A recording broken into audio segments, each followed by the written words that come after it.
live for Sunday Service, episode number 73, hot off of UFC London. Movsar Evloev defeats Lerone Murphy by majority decision. A lot of controversy surrounding the scoring, a lot of controversy surrounding if Movsar was paid or maybe told that he could not wrestle for a certain amount of time in this fight. A lot of controversy with the point taken as well. We're going to dive all into that for the main event of UFC London. And then, of course, we'll talk about the rest of the card. I mean, co-main event was a solid fight. Some people really think Aswell should have won that. Let me know in the chat if you think Aswell should have got that decision. I thought it was pretty clear. Luke Riley won the fight. But let me know in the chat if you have a good argument as to why Aswell should have won. But we can go over that if you really want to. But I thought that was kind of crazy to see that people were saying Aswell should have won the fight. I don't think that was the case at all. And feature bout, Michael Venom Page gets it done by decision. But did he really? Because that was one of the worst fights we have seen in a while. And that's saying something, because on last night's or yesterday's card, UFC London, there were some not very good fights. You know, some pretty low-level fights. But this one just really hit the peak of what MVP is all about. Hit your opponent a little bit more than you're getting hit. A razor-close fight with not really much to score. And MVP goes to decision for the 5th time in his UFC career. Now, he's now 4-1 in the UFC. And leading up to this fight, he wasn't happy with the UFC. So, at this point, why does the UFC keep him around? It's not like MVP's putting butts in seats. It's not like he's going out there putting on Mason Jones level type of fights. He's putting on absolute snooze fest. I mean, you look at any of his fights, none of them are all that exciting. I think the most exciting one was maybe his UFC debut, because Kevin Holland was the guy that was making it fun. MVP doesn't make a fight fun.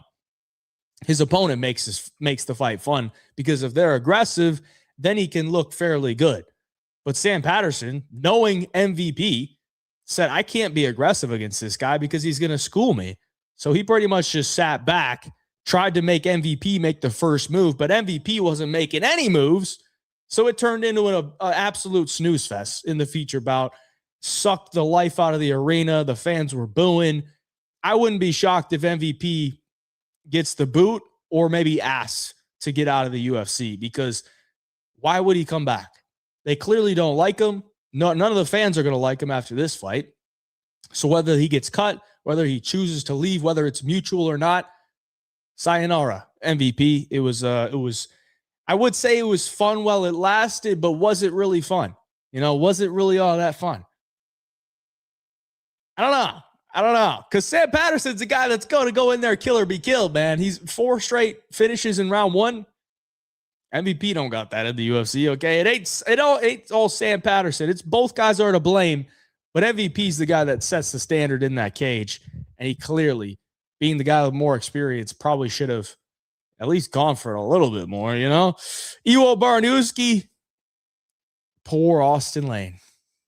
Poor Austin Lane. Austin Lane cut down 40 pounds just to get knocked out 28 seconds into the fight. That is a rough time, man. I mean, I'd be shocked if they kept Austin Lane around, but at the same time, I wouldn't, because when you look at the heavyweight division, a lot of these heavyweight fights kind of suck. At least in an Austin Lane fight, you know he's going to get knocked out. So people are going to ooh and ah of him getting knocked out. So they might keep him around, honestly. You never know. I mean, they might just match him up with Tai Tuivasa next, after Tai Tuivasa beat Sean Sharaf. Roman Dolidze, CLD. Roman Dolidze looked terrible, man. He looked terrible. CLD honestly didn't look all that great either. But Dolidze, at this point in his career, why are you rolling for leg locks? Come on, man. Act like you want to be there. It looked like the entire fight he was trying to avoid getting finished. Anything he could do. I'm gonna roll for a leg. I'm gonna lay on my back. He lost that fight because he wasn't willing to grit down. If he was willing to grit down, there's an argument he could have won round 1. But he laid on his back in the jiu-jitsu position And I feel like whenever you do that in a fight, you're laying on your back with your hands behind your head, and you're allowing them to just kick your legs. You're conceding the round. Like, you can't win a round when you do that in a fight. And the ref has to, let you stand up because you can't stand up on your own. You lose the round automatically. But other than that, I think Dolidze could have maybe won the first round, but he did that, so he loses. He lost the first 2 rounds, won the third with a back take, kind of an fight. Curtis Campbell, get out of here, bud. Get out of here. All right, you ain't built like this. Danny Silva goes into enemy territory, fraud checks Curtis Campbell, generational fraud check. Curtis Campbell beat up on a bunch of bums on the regional scene. They gave him pink shorts, buddy. The only person that can wear those pink shorts is Sean O'Malley, all right?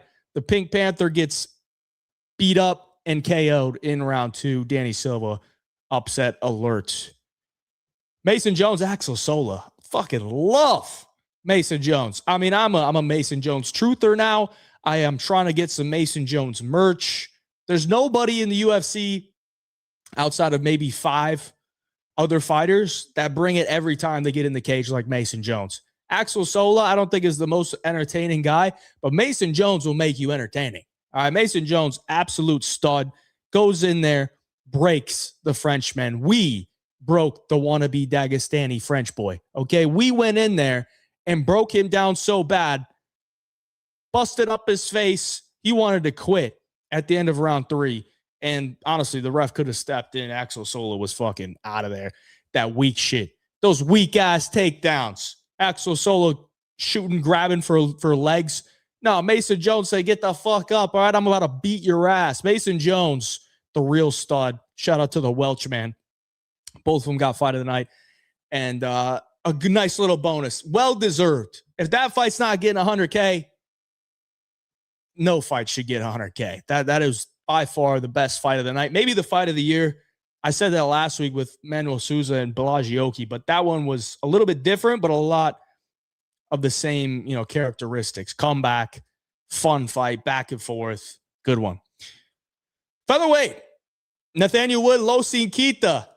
Losin Kita, bud. You're going to have to do more than that. You're going to have to bring more to the octagon than that to beat the last Kingsman, Nathaniel Wood. 10-3 in the UFC, now 11-3 in the UFC. Put some respect on the Wood name. Goes in there, wins by split decision against Losi Kita. Was it a great fight? Not really. It was more of a chess match. But man, Nathaniel Wood is so damn good. I know a lot of people in my chat were super confident or super excited about getting Nathaniel Wood at plus 200. I was as well. I was a little bit wary because I thought the line was a little crazily wide. It made me pause a little bit, but we ended up playing it. I know a lot of people in the chat also took Nathaniel Wood and cashed it as well. But Losi Kita, he'll be all right. UFC debut. Nathaniel Wood's 11-3 in the UFC now. I think he'll be all right. But there's levels to this, bud. There's levels to this. You can't go out and just beat these guys in octagon and expect to beat, a true vet of the game in Nathaniel Wood. Mario Pinto, Felipe Franco. Disgusting. Get it out of my face. Don't want it. Whatever you're trying to sell, you can keep it. Take it home. I don't need it. Okay? Mario Pinto, what the fuck was that? What the fuck was that? First of all, Felipe Franco probably was on all the sauce he could find. All the EPO he could find. Franco gassed out against Freddie Vidal on the Contender Series, but in round 3, he looked fucking fresh. That dude was on something. Mario Pinto, I don't know why you're trying to wrestle him. Just strike with him, bro. You're not that guy. What I thought was a great heavyweight prospect might not be in Mario Pinto. Montes Kondratovicius, Antonio Trocoli. Trocoli went in there and said, hey, Montes, if you can carry me to a decision, I'm going to make it worth your while because I'm going to get my show money. You're going to get your show money and your win money, but I'm going to give you a little bit of kickback because I'm going to take my show money. I'm going to enter this poker tournament in London and I'm going to cash a 6-figure bag and I'll give you 20% if you carry me to decision because I already put my show money on the fight to go to decision at plus 600. So I'm going to cash in $60K. and I'm going to make it worth your while. And that's exactly what happened. That's exactly what happened. Antonio Tricoli has shown zero heart in the UFC cage, but he pulled it out of the bag. Pulled it out of the bag. True poker player fashion. Gets standing guillotine 2 fights in a row. Looks completely checked out. And then, in his last fight on his contract, he's going to go out there and he's going to let it all hang out, man. He's going to say, I am not going anywhere. I'm going to make it to the decision and cash that plus 600 ticket. Shout out to him. True poker legend, Antonio Tricoli. We will not miss you, brother. Louis Sutherland, Brando Pericic. Brando absolutely just mollywopped him in round 1. I mean, Louis, it's clear Louis, if he's not on the supplements, he ain't going to be shit. And even if he is on the supplements, he's probably not going to be shit either. Brando, big KO, though. Got to give him the credit. He looks kind of scary for a heavyweight. I'm not going to lie. Can't buy in too early, though. But Shamrock, oh, my God, Shamrock. Shamrock, terrible. Terrible. I mean, Abdul Karim El-Sawadi's not some amazing fighter. He's a solid fighter. But Shamrock, for one, he's pulling all these antics. He's a confident guy. I wouldn't even say confident. I would say cocky guy. Extremely cocky guy. Talking a bunch of shit, calling him a midget, pushing him at the weigh-ins. And then he goes out there and does that. Dude, all bark, no bite. Get out of here, bro. I know you trained with Patty and you were fighting an octagon. Octagon. Get out of here, bud. All right, this is the UFC. If you ain't got hands, you ain't going to survive. And if Abdul Karim El-Sawadi is busting you up on the feet and you're out there just looking slow as shit with your hands down, nose gushing out of or blood gushing out of your nose, and you ain't doing shit about it, you ain't going to go far. That means you can't talk shit. You can't talk shit on the internet if you're going in there and getting pieced up by Abdul Karim El-Sawadi as a professional fighter in the UFC. You can't. Shamrock, sayonara, bud. Sayonara, Ravina Oliveira, Chanel Dyer KOs her in the second round. She was never UFC level. And honestly, Chanel Dyer has a very intriguing form of something going on in her brain. There's something special about her, if you know what I mean. I don't know what it is. I don't know what she's got, but there's something special about her if you pick up what I'm putting down. How we doing tonight in the chat? I just went over the entire card. We can go based off of what you guys want to talk about. We can go deeper into the main event, how I scored it. I actually rewatched it right before I got on this live stream so that it would be fresh in my mind. But we'll hit a few chats before we hop into that. Impact, how we doing, brother? A lot of people in the chat. How we doing, people? T-Swizz. Luke Riley is the GOAT. Luke Riley looked good. My bank is thanking that shit judging. Me too. Me too. Discussing if UFC actually told him that. Yeah, boy, did we have a day. We had a solid day. Mozart screwed me out of 4.8K on 2 8-leg parlays. Dang. I mean, how did he screw you? I don't understand. How did he screw you? Mozart screwed me out of 4.8K on 2 8-leg parlays. Did you have Murphy? Has anyone watched the Sutherland fight and counted 6 strikes? No. Yeah, crazy, bro. Crazy. Would have hit the 65K or 65X play and the 20X play, but they fucking hit us with the little stat correction, had to do it to us. Cashed out because of the biased commentary and missing the first 2 rounds. It's tough. Straight BS. Had a 5-leg parlay. Only needed Lerone to make over a K. It was a questionable scorecard. Let's hop into it. I know there's a lot of chats that I am probably going to miss. But while we're on this topic, because number 1, it's in the thumbnail. Number 2, it's in the title. All right. Was it a robbery?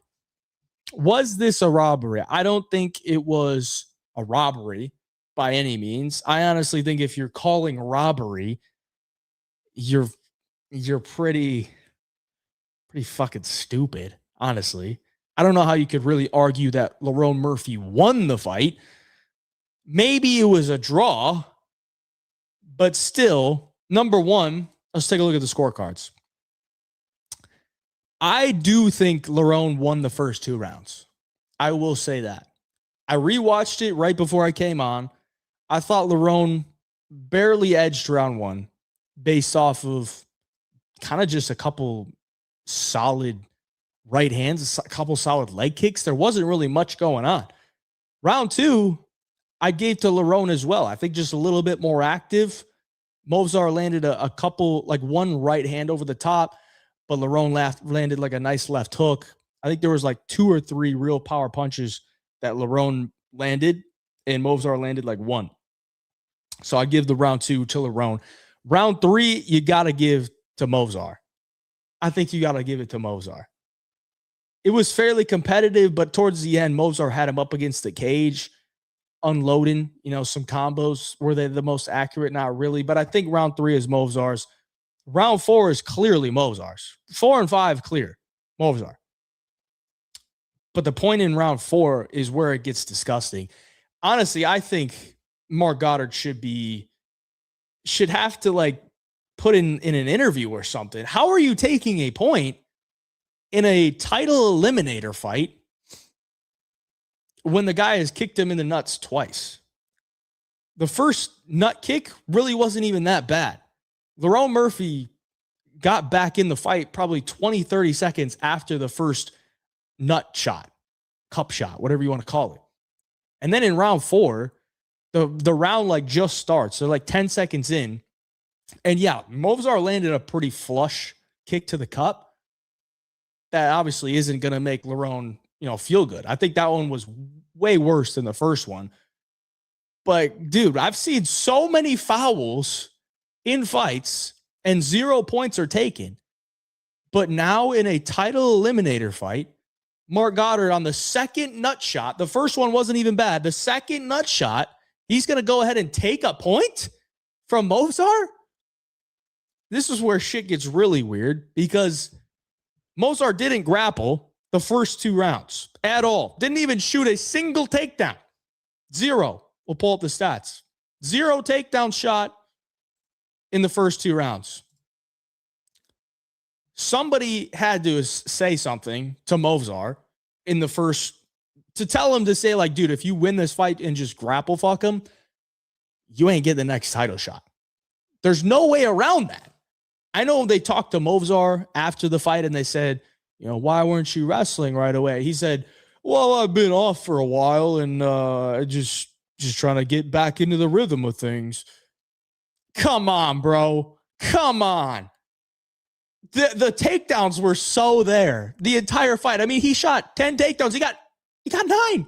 He's at a 90% takedown accuracy in the fight. Didn't even attempt a takedown. Didn't even feint a takedown in round 1 or 2. That is extremely fishy. There's no chance in hell Movsar's true game plan, if he's going out there really trying to win, his game plan is not to shoot any takedowns in the first 2 rounds. It's just impossible. There's no way. And then in round 3, Lerone hits him with a knee up the middle to the body. Lerone hits him with a knee to the body, and Movsar instinctively grabs a hold of him, gets an easy takedown immediately, and then Murphy gets back to the cage, and then Evloev just completely disengages. That's the only takedown he landed in round 3. I mean, what are we doing here? It's like his instincts kicked in. Oh shit, I just got hit with a shot. I got to get a takedown here. He gets the takedown and then disengages. Buddy, you just see how fucking easy that takedown was? Why aren't you doing that? What's going on here? So that's extremely fishy. Round 4 and 5, it wasn't even like he was going out there and being like, okay, now I can wrestle. He got a few takedowns, but still, it wasn't like he was really trying to win that round with his grappling. He got a couple takedowns here and there. So overall, really what I'm trying to say is, number 1, that fight was extremely fucking weird because of the game plan from Movsar Evloev. Number 2, the point taken from Marc Goddard was extremely fucking weird. You're never going to see a point taken like that in a title fight. This is a title eliminator fight. 5 rounds in London, and the guy that you're taking a point from is fighting a guy that's from England. That's fucking weird. And number 3, this fight should have been a draw. It literally should have been a draw. If the judges score it how I scored it and how I think it should be scored, You give Lerone round 1, round 2. This is the scorecard, essentially. Clemens Werner, whoever the fuck you are, is the only judge that I think really got it right. Round 1 and 2 is Lerone. Round 3, 4, and 5 is Movzar, but you got to take the point off. So it should have been a draw. And I thought the entire time, okay, it's going to go to a draw. So then neither guy wins. They don't want either of these guys fighting for the title. It's going to go to a draw. And they're going to have John Silva fight Alexander Volkanovski. Perfect scenario. Everyone's happy. We don't have to see Movzar, win another decision. We get to see John Silva, the exciting Brazilian striker, fight for a title instead. Everyone's happy. But the judges fucked it up. Derek Cleary, Ben Cartilage, they scored round 1 for Movzar Evloev. I mean, shocking. Shocking. I guess maybe the Russian privilege for the judges made the sway. They gave, round 1 to Movzar. It was a close round, but I think Lerone probably won it. I mean, I wouldn't be upset, if Movzar got round 1, and I'm not. But man, it's just such a weird time in the UFC. Such a weird time. I was watching that fight, and I'm just like, what is happening right now? This doesn't look real. This doesn't seem real. Something's weird. Very weird. I'm going to have to skip over these chats because I want to hear what you guys have to say about that. Volk handles easy. I don't think Evloev beats Volk, just wrestling and decent striking. Boy, is he going to suffer versus Volk. Yeah, I kind of do too. You think UFC was fishing for a draw to get Silva? That's what I said, dude. Like when the fight ended, I literally tweeted out, see if I could pull it up.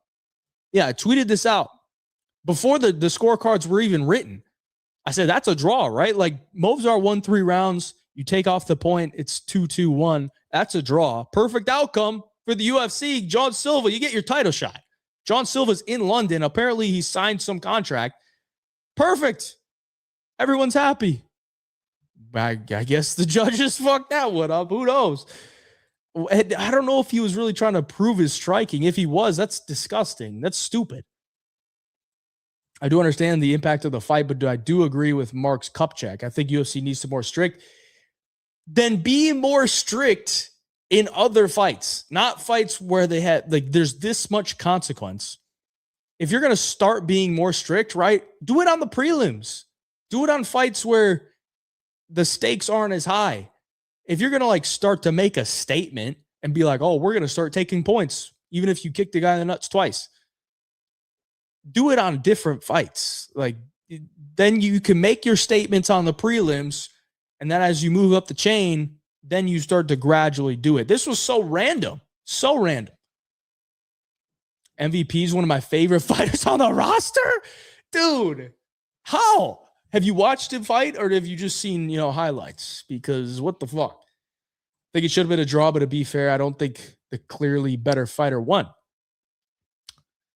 You think Lerone's clearly better? I think Movzar's clearly better. Clearly.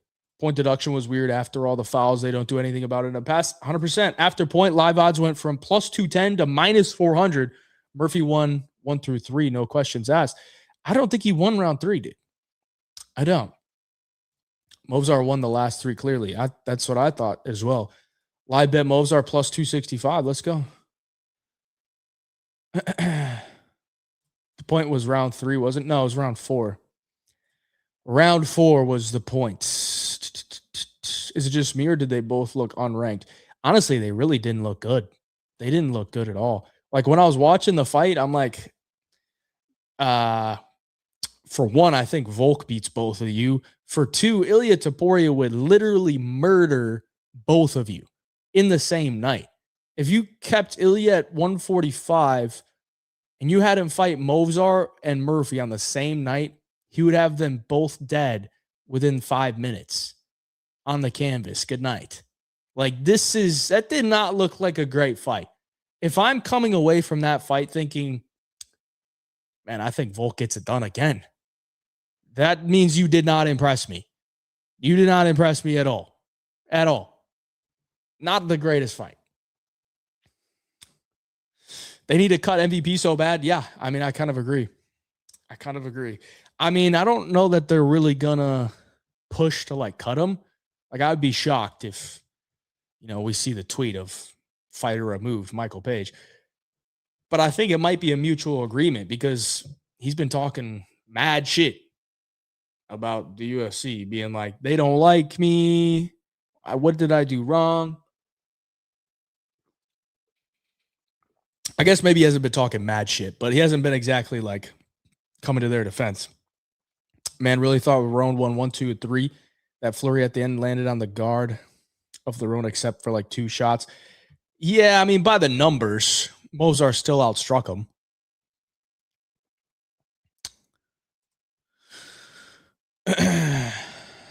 Yeah, I mean, he outstruck him 25-23. It was a close round, but I think you'd still give it to Mozart.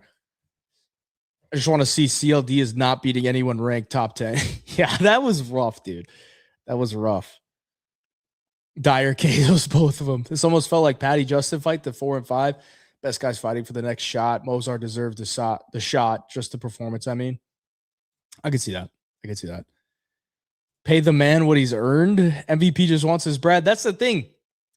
And this leads to a whole different discussion because it's like extremely popular now to talk about, how the UFC doesn't pay anybody and how the UFC needs to pay their fighters more and how MVP, not MVP, but literally the promotion, MVP that's putting on Ronda Rousey versus Gina Carano, they're like starting this movement of like trying to fight back against the force of the UFC. It's like, and people are buying into it. I mean, how are you going to buy into MVP, the promotion, is going to pay millions of dollars to these guys? Every year? Like once a year, twice a year? The problem with paying these fighters, and this is not going to be taken well by most people, but I can kind of see where the UFC is coming from. If you pay Michael Venom Page $500,000, how likely is he to show up and fight 2 to 3 times a year? Probably not very likely. He's probably going to fight once a year. And when he does make that $500K, is he going to fight anybody? He's probably going to try to pick his fights, who he really wants to fight. The leverage that the UFC has by not paying these fighters much, I don't want to say much because I don't really know what they're getting paid. We can guess, but the leverage that they have is, and it works. This is going to sound terrible, but it works. The leverage they have is they're going to pay you an amount where you can live comfortably. At the low level, you might not live comfortably. You're probably not going to live comfortably, but let's say you're making like 60 and 60. You go out there and you get a win. Like, you can live comfortably, but eventually you're going to have to come back. You're going to have to come back and fight to get paid again. So when you want to come back to fight again, you're going to have to accept who they want to match you up with. You're not going to have a lot of negotiating power. So then you're going to side on the dotted line and you're going to fight again. But if you're making $500K, $1 million a fight, you're going to be more selective with who you fight. You're going to be more selective of when you fight. It's all negotiation stuff. So again, this is going to sound bad, but for all the fans that are saying, pay the fighters, give them all this money, they deserve so much more money, that's probably going to hurt your product in the long run. Because if you look at the champions right now, a lot of them are not very active. We haven't seen Ilya Topuria since June of last year, and now we're going to see him a year later. We haven't seen Islam since November of last year. Islam usually fights once or twice a year, usually once. Hamza usually going to fight once a year. These are guys that are at the top of the food chain. Now imagine title contenders that are making $500K, $1 million let's just say $1 million. Title contenders that are making $1 million, how likely is it for them to take a fight as a title eliminator bout when they've already made $1 million in the year? That's way more money than they probably could have ever thought to make in MMA. Does the chat really care about this? They should make pension plans for all the vets that earned them tons of money.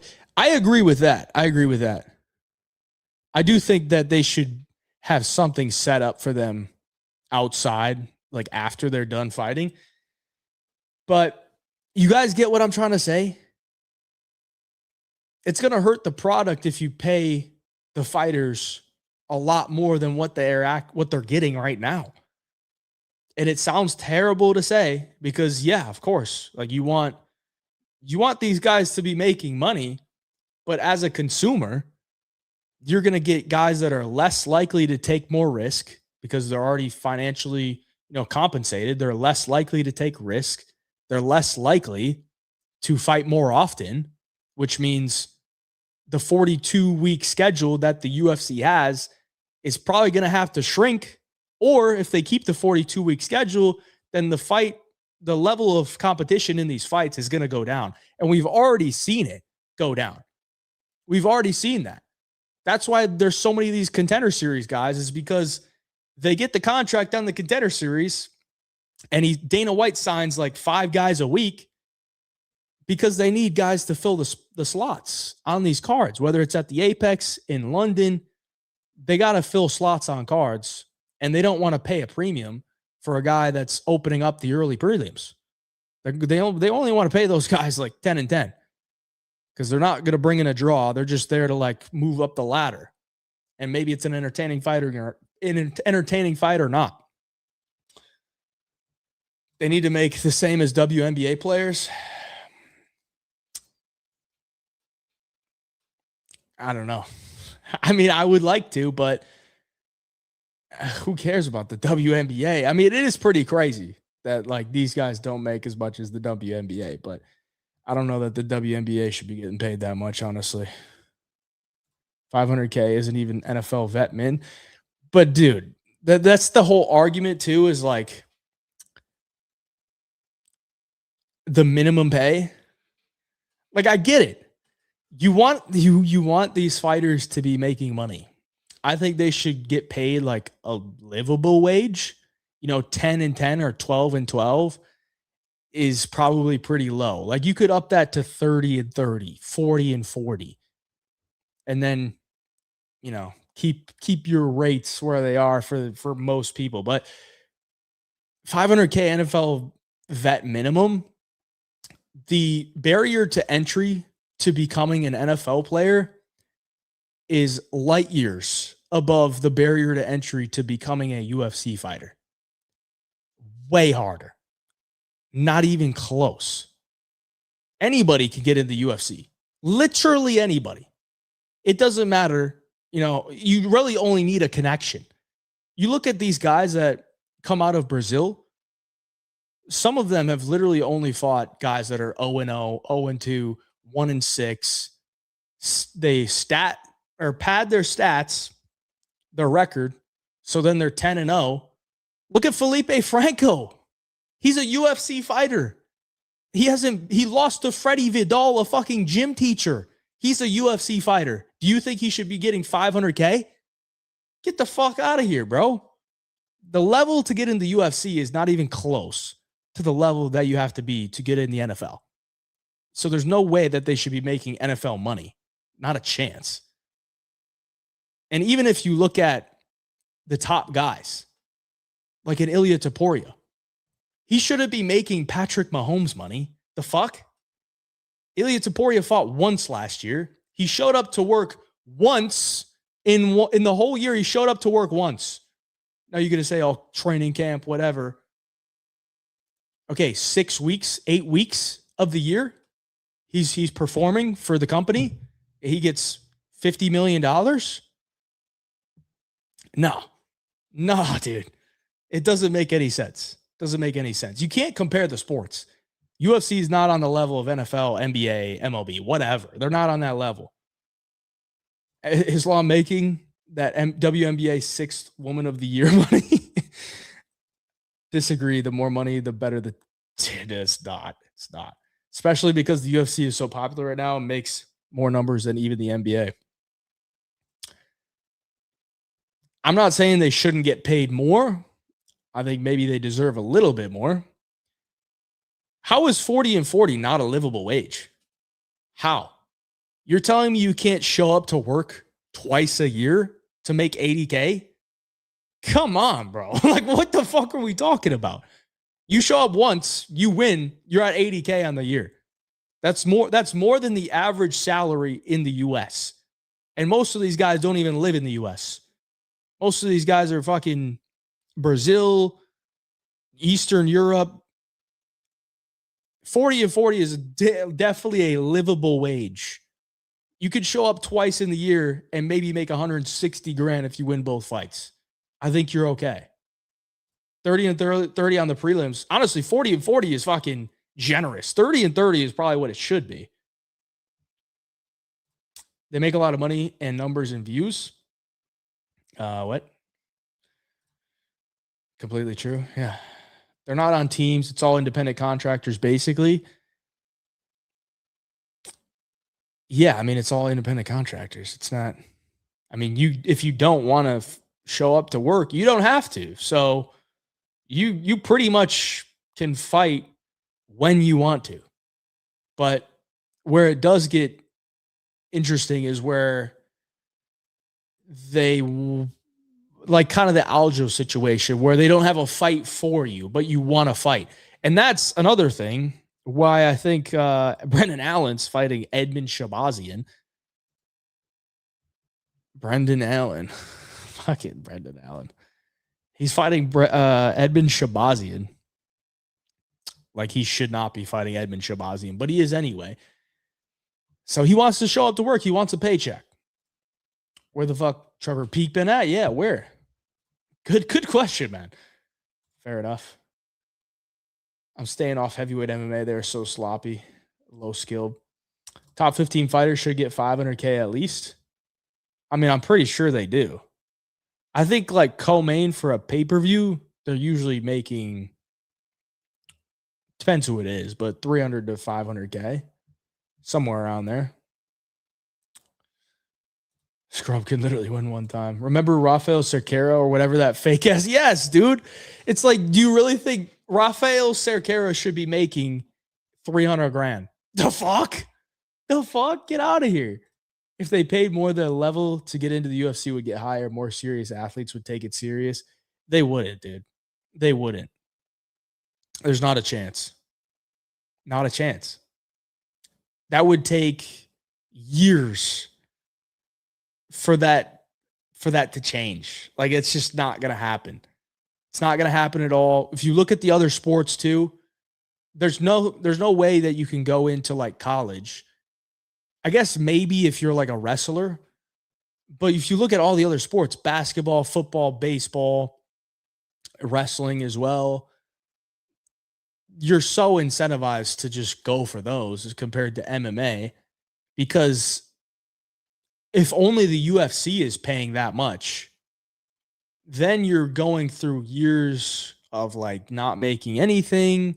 And then you have to get into the UFC to get paid.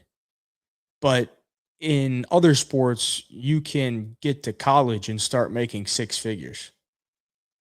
And then you have built-in systems to where you're getting an education, a degree, and then you can still, I mean, it's just stupid. Like, I don't think paying the fighters a bunch more money is really going to incentivize like legit athletes to not play football or not play basketball and instead fight. It's just not going to happen. If you want to be a fighter, you'll be a fighter. You're not going to take some athlete and tell him to train because he's going to make a lot of money being a fighter. It's just not going to happen. I do be spitting facts, bro. 40K USD for one fight is crazy. Exactly. If you fight twice on 40 and 40 as an early prelim fighter, that's totally fine. I mean, I would knock it down, honestly, 30 and 30. I'd do some raunchy stuff for 20K a year. They'd never fight if they got paid too much. Exactly. Some people that have never really ran a business, or they don't have any business type of mind, they don't understand. They don't look at it from the UFC's point of view. They're like, oh, people should get paid. Oh, we want the rights. It's all like clickbaity, progressive bullshit of like, oh, these guys deserve more money. Well, you're a fan of the product, the UFC product. You're going to tune in on Saturday no matter who's fighting. The fighters, the UFC has like over 600, 700 fighters. If they didn't want to be there, they don't have to be there.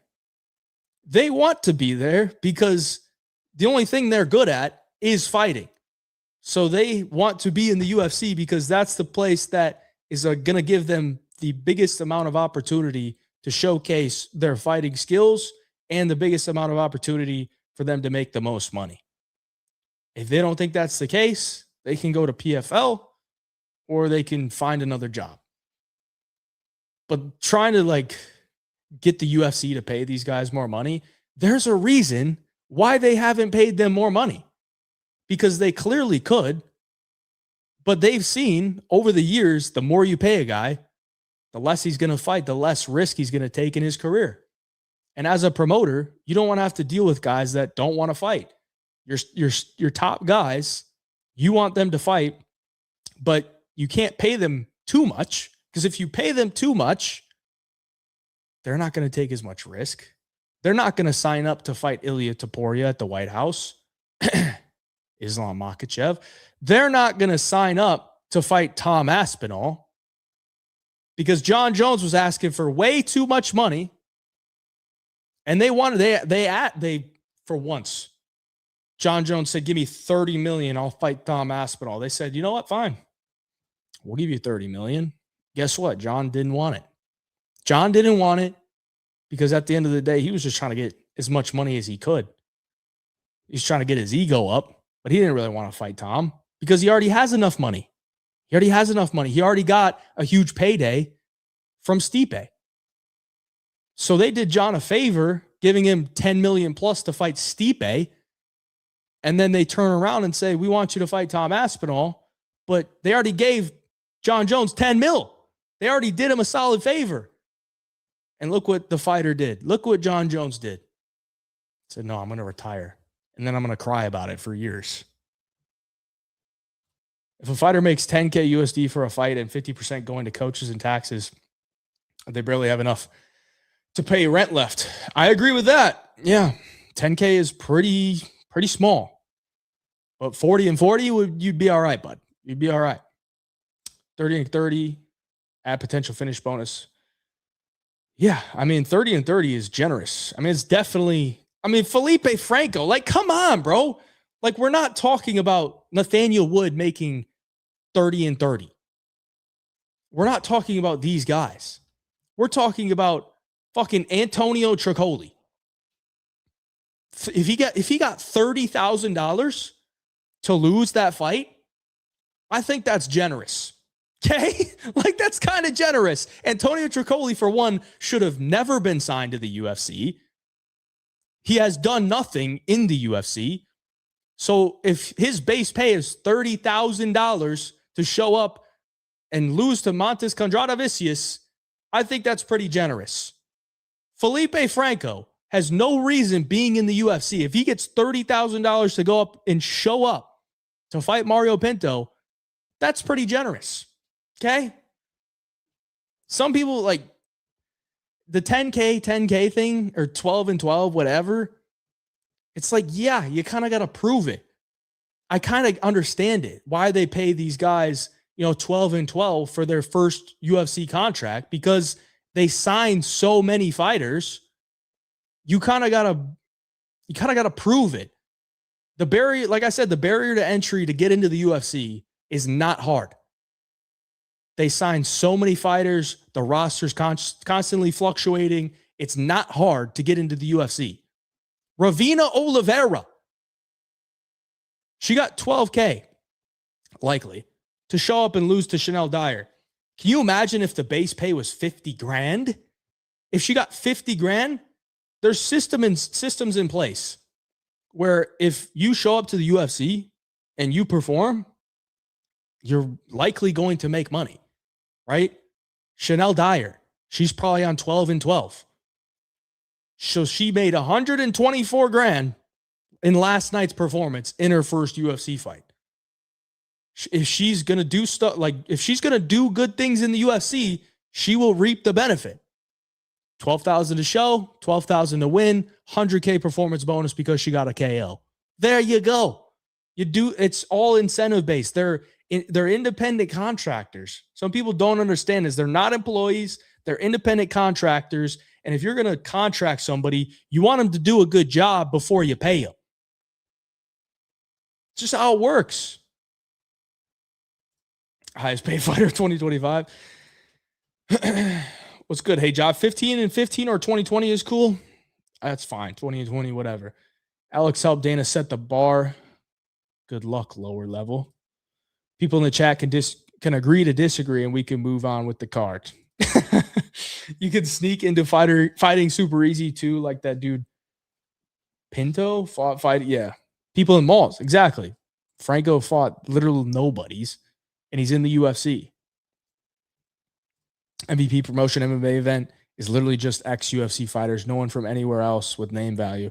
They're all old as well. Old UFC fighters. Also, I saw a lot of people shitting on MVP, but I mean, that's just how he fights. And he's won every fight by decision so far. MVP was plus 200. Yeah. I mean, I didn't expect anything different, to be honest. They didn't do John a favor by giving him Stipe.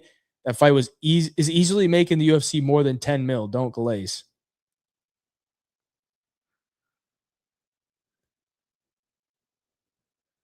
You think I'm fucking glazing? That's just the facts, bro. John should not have been fighting Stipe. There's no reason. I mean, the UFC kind of did both of them a favor. He didn't need to fight Stipe, but the UFC said, no, you know what? We're going to make this fight and we'll give you a bag. 10 mil to knock out a 42-year-old Stipe? Come on, bro. I think that's kind of a solid from the UFC there to John. UFC doesn't even do the cold opens anymore. Good days are over. Luke Riley, Marwan Rahiki, International Fight Week. That would actually be a sick fight. 2020 is the limit on lower fighters. Still can't believe Montes dragged that fucker to decision. Me too.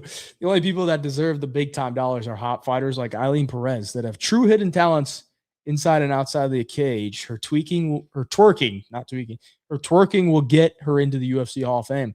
Did anyone else see the Molly McCann tribute? I almost thought like they were putting her in the Hall of Fame. That was going to be wild. I was about to drop to my knees and start crying if they put Molly McCann in the Hall of Fame. What up, bro? Bring back Kay Hansen. Oof. Fighters need to be paid less. I'm not saying they should get paid less, but Dyer had a great reaction video for the 100K. She just made 123K, bro. I mean, that's pretty nuts. Alex Pereira and Ilya deserve to get paid. And the fact is, fucking Chanel Dyer lost on the Contender Series. She lost on the Contender Series, but she gets signed anyway. And then she just made 123K in one night. I don't think the fighters are going to be pissed about that, right? I think they'll be all right. Alex Pereira and Ilya deserve to get paid like boxers, no? I mean, does it really matter what they deserve? You know, it doesn't really matter what they deserve because at the end of the day, you're literally not going to be able to force the UFC to do anything unless the fighters are on board with it. But the fighters are never on board with it. So the fighters are happy. Some of them might not be, but that's the whole system with the UFC is like, if one fighter's not happy about it, then they can leave. Or if they have a crazy contract, then they can't leave. Then they got to just suck it up. But there's always going to be somebody else that they can bring in to fight. Why would fighters get paid less? They're modern day warriors. What up, Ryan? How we doing, brother? I'll see you in a couple weeks. Why are people complaining about the ads? It's not that bad. Companies got to grow. Fighters got to get paid. I don't think they're bad at all. They're not completely independent contractors, though. The fighters can't have their own sponsors. Well, you can still be an independent contractor and have limitations if you sign a contract. That's how it works. So whatever contract you sign, you have to abide by that. So just because you're an independent contractor doesn't mean you can't, have limitations to what you're doing.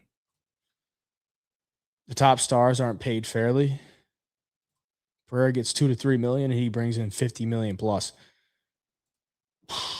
I mean, I go ahead and pay him, bro. Go ahead and pay him 50 mil. See how long they stick around.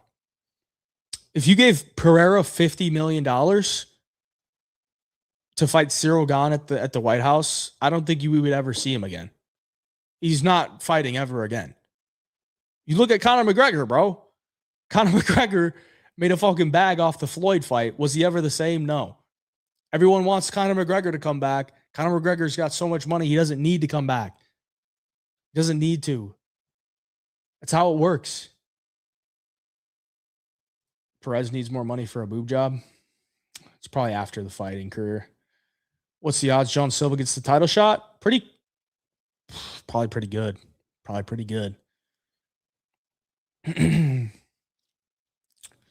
Mason Jones had a great reaction to his bonus as well. Fucking love Mason Jones, dude. The whole argument is because of boxing. They set the standard stupidly. Yeah, they also don't put on as many events. Crazy take, but I think boxers are way overpaid. Way overpaid. I kind of agree. I mean, I honestly don't understand how they make so much money. Doesn't make sense. Dana got sued for antitrust because he runs a monopoly. Lost. I mean, yeah. It is definitely a monopoly, bro. It definitely is. What are you going to do about it? The fighters are going to have to fight back, but they ain't fighting back, bro, because the UFC is paying them. What could be the possible other matchup for Makaev besides DJ on MVP card? I don't think Makaev is fighting DJ at all. Never the same after the Floyd backs. Yeah, 100%.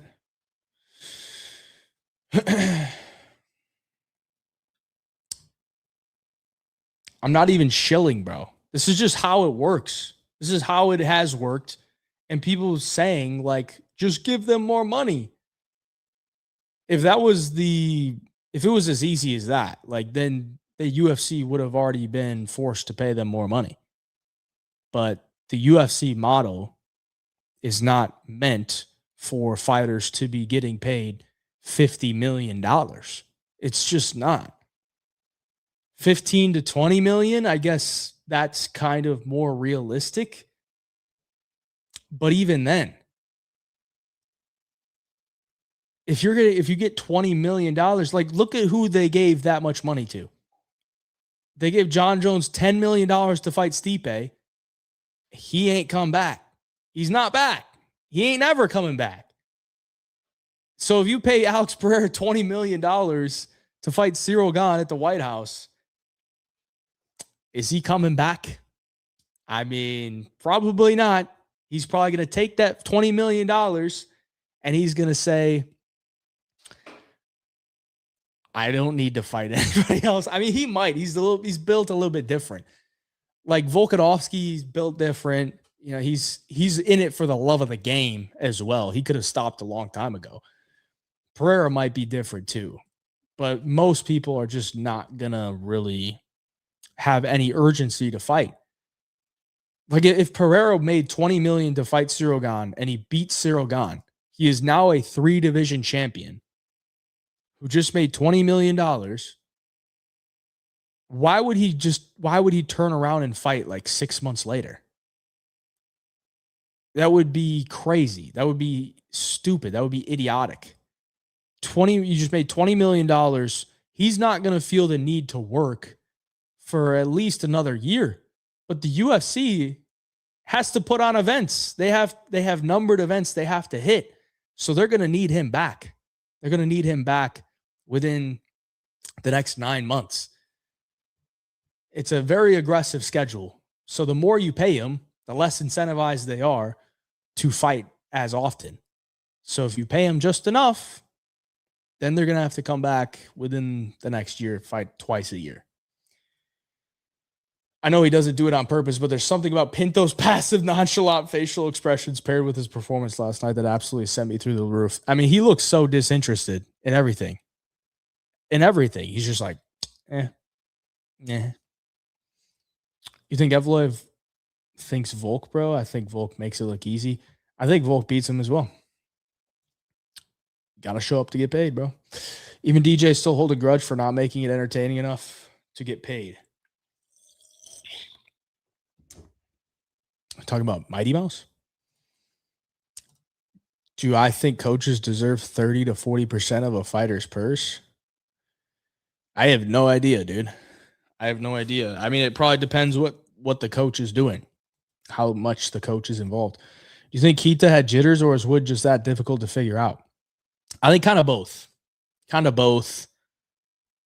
I think Wood is just genuinely that good, but I also think Keita probably was a little bit gun shy. I feel like he's more aggressive than that. Tapology having Mason Jones 49th ranked lightweight is absolutely crazy to me. Dude's really talented and fun. Yeah. I mean, that guy's going to have some fucking CTE though. Holy shit. I fucking love the guy, but he is getting hurt in like every fight. It's eventually that shit is going to crack, man. That spinning elbow that he took, I don't know how he popped up so quick. That was crazy. These are the people at the end of careers. Ilya runs up a fortune. Dude, can you imagine fucking if Ilya made 20 million a fight at this point and he fought, 5 more times, just made 100 mil. Fought like once a year for the next 5 years, made 100 mil over 5 years. That would be like NFL level shit. But he's only showing up to work once a year. It's weird. How much do you think Pereira is getting for the White House fight? I bet he's probably getting like 3 to 5. Probably 3 to 5 mil. Yeah. Probably something like that. Keita's a Timu mini Atlanta Edwards. Yeah, just a completely different fighter, but he definitely looks like him. Erosa by sub, Piper by KO, and Abdul Malik by decision to cycle parlay. Boys, we got to go back-to-back this week on the decision line. Had Iwo in under a minute for 6-1. Possibly good play for him in the future if he keeps getting cans. Yeah, that's crazy. Under a minute. I mean, Austin Lane. I said it at the top of the show, but Austin Lane he cut 40 pounds to make 205 just for the fight to last 28 seconds, bro. That's crazy. I think the elbow axle landed, broke Mason's jaw. Yeah, I was kind of wondering that too. Maybe it was in between rounds, but it kind of looked like his teeth were like fucked up, like real bad. Who knows? What do you think about Mandel Nalo versus Jai Herbert set up for what a fucking random fight to bring up. I kind of think Nalo's decent, man. I think he's decent. After seeing Mason Jones' performance, I locked Lil Heathen by KO in my brain versus the King. I could see it. Novik Longshot's been solid. Absolutely. Hey, Jive, can we please address how you're pronouncing Tyrell Fortune's name? Why Fortune and not Fortune? Oh, whatever, Dixon. I can call him Fortune if I want to. The Fortune. Alex should be making around 2 to 3 M's. Yeah, I think that's probably accurate. What's your quick take on Izzy versus Piper? If Izzy's not washed, he's going to win. But I'm not confident to say he's not washed. You owe the real deal. I mean, dude, he knocked out Austin Lane. Who hasn't? Who hasn't, bro? You know who else knocked out Austin Lane? Mario Pinto. And Mario Pinto is on everybody's shit list after last night. Last year was the year of the spinning elbow. This year, the broken jaws. Do you think Ilya would KO Austin Lane? Would be hilarious to watch. Probably, bro. Probably. I love it. Reminds me of Chill. Oh, man. Chill's pronunciations are funny as fuck. Rip Austin Lane. Under 30 seconds? No. No way, dude. You actually bet under 30 seconds? That's crazy, bro. Lost 1,300. I've heard of under 60 seconds, but under 30 seconds, you if there was ever a fighter to bet under 30 seconds on, it would be fucking Austin Lane. Poor guy. Poor guy. Poor Austin Lane. He'll be pulling Connor moves on UFC Pinto Beads. Hey, I have Armin for the BMF in July. Me versus Armin. I think I'm a weight class above Armin at this point. Maybe 1 or 2, dude. I'm getting meaty, bro. So how good is Freddie Vidal? He's pretty fucking good now. Pinto let us down like 27 times. Always. Impact, you must be a casual. Who's Impact? Pinto punk ass. Hindsight, your decision parlay from yesterday plus Wood by decision would have been the play. You know what's disgusting? I literally called like 5 or 6 fights to go to decision. If you put them all in a parlay, it would have been nasty, dude. Wood decision, Riley decision, MVP Patterson fight to go to decision. Insane. How do I rate Pinto after this fight? He's all right, bro. He's all right. Hit it in the Pantoja fight as well, under 30 seconds. It was like 20-1. Bro, what is wrong with you? Armin versus DuBronx rematch fight to make. Could see that, actually, yeah. He got scrubbed by the chest and scrubbed by that little nose of him. Little ding dong of a thing. The homie Hey Jive knocking out Lane inside 42. I don't know, bro. I don't know. I think I just gotta hit his chin once. It's done. I need a metal cup for a piss test. I don't know. I think I'd pass, bro. I think I'd pass. Greg Hardy versus Austin Lane. Who wins? Well, didn't Greg Hardy already KO him? Pretty sure that happened. Austin Lane. Yeah, Greg Hardy already knocked him out. He knocked him out in 57 seconds. Holy shit. Jesus. No one is blaming Sam Patterson for the fight, making the fight boring. Yeah, he's getting all the hate because that's how he always fights, bro. You look at any of his fights, they're not exciting. They're not. Unless he gets a big KO, they're not exciting at all. We had Ewo versus Ebo, and now we have Ebo versus Ewan. That's a good fight. Thought it was clear 47-47 in the main event. Hey, how about you, Hayden? Yeah. We went over that. You can rewind it, but I agree with you, bro. Sam was doing damage in the clinch. MVP was the one with constant movement.